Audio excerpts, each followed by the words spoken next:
প্রায় 5টা ব্যাংকে একত্রিত করেছি এবং অন্যান্য ব্যাংকে একটু ইস্যু আছে, আর ইন্স্যুরেন্স সেক্টরে অনেক ঝামেলা আছে।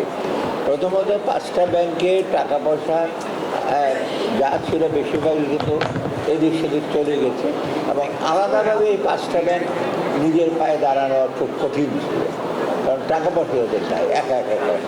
এবং সেই জন্য আমরা 5টাকে একত্রিত করেছি। এখানে শুনতে পাচ্ছে?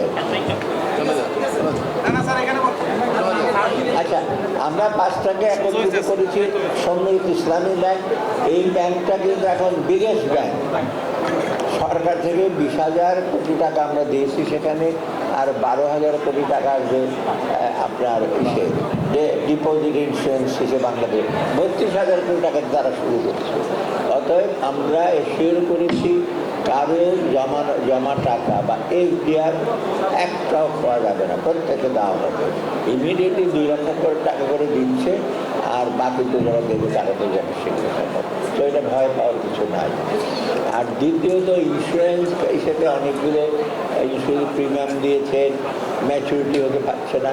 রিসেন্টলি আমরা ইন্স্যুরেন্সটা ইস্যু করেছি, তো জানি না আমরা থাকতে থাকতে অপারেট করতে পারি, সেরকম আইন টাইন আমরা দিই। আর অন্যান্য ব্যাংকগুলো যেগুলো খুব ঝামেলা করে আপনারা জানেন, সেটা বোর্ড চেঞ্জ করে দেওয়া হবে।